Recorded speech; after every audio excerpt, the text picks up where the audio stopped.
Good evening. I wanted to make a video for you guys tonight about Sasquatch footprints and some of the basics that I've learned over the years from different books I've read and some of the conferences I've been to. I'm by no means an expert. I didn't go to college for this. I don't have a degree in biology or anthropology or morphology or anything that would I don't have a degree at all, actually, but I don't have anything that would pertain to this. So this is just some kind of layman's terms, things that I've picked up, and I'm kind of doing this for the new people or people who don't know that much about prints. So if you go to a conference or you see a footprint or someone shows you a cast, you kind of know what you're looking for and you kind of know a little bit of what you're talking about, because it can be pretty confusing if you don't know what everybody's referring to. So that's kind of what this video is for.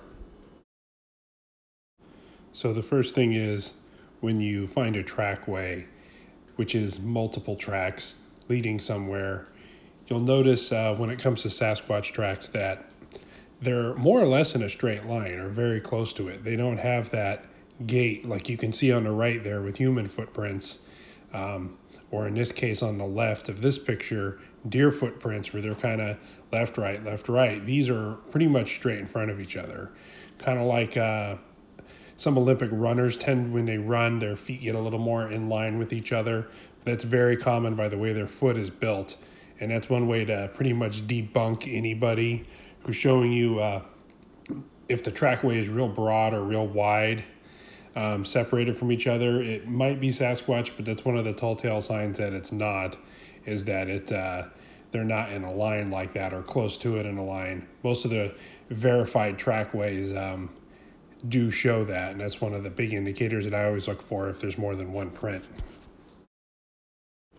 So one of the other things you hear people refer to and talk about with tracks, especially if it's on mud or soft sand, something where you get a really good print, is a mid-tarsal break. Now, if you see that crease there in the middle of the track left by the foot, what this is we talk about flexibility of the midfoot. You don't necessarily have as much as a Sasquatch does, and this picture here, this is taken right off of Jeff Meldrum's site, Dr. Meldrum's site, and it really gives an accurate, like how we have an archway, Bigfoots have a real flat foot, almost almost convex instead of concave like our foot. So when they push off, they leave these little mounds, these little shoves, these little hills in the middle of the track. And it's not from us having an archway, it's from them pushing off from the flexibility of their midfoot. So when you hear somebody talk about a mid-tarsal break or flexibility of the midfoot, that's what they're referring to. Now, this next one isn't super common in a lot of North American trackways and tracks, but you do find it, and that's a divergent big toe. Essentially, if you look at the way your foot is and your hand is, it's kind of like the difference between a hand and a foot. Like you see the chimpanzee foot there on the left and the human foot on the right. And there's different variations along the evolutionary scale of how far away that big toe is from the rest of the toes. And that's just an adaptation from climbing and being arboreal and being up in trees less and less, and walking more and more, and being more upright, and being able to support a full upright walking gait. So as we've slowly evolved, our big toe has come in line with the other toes. And in some Sasquatch prints and Yowie prints and things from around the world, you see variations from where they're not quite as divergent as like a chimpanzee or a gorilla, but they're not quite all the way together. So if you hear a divergent toe, that's what they're talking about. So the other thing you hear people refer to is dermal ridges. And dermal ridges is essentially like fingerprints. If you look at the pads of your thumb and your fingers and your palm, all those little lines and swirls, those are basically dermal ridges. And if you get a really good cast and the ground and the soil or whatever you're casting off of is just right, it can even pick up the footprint, can leave indentations, can leave these dermal ridges. And when you cast it, if you're lucky enough, you might even actually pick up some. And just like on humans with fingerprints, no two are alike. If you look at your feet and you look at everything on there, you have the little swirls and marks. And a all over and lines and creases, and Bigfoot's really no different. So this is one of those things, it's not on every track or every cast, but it's something to really look for, and that's one of the other hallmarks to know that it's not a fake. So let's talk about fakes for a minute.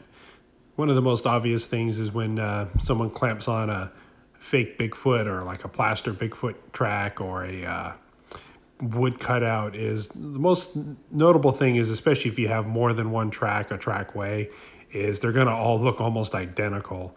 You're not going to see any splaying of it. And the other thing too is when you strap something to your foot like this, you can see there in a picture how well the toes dug into the ground.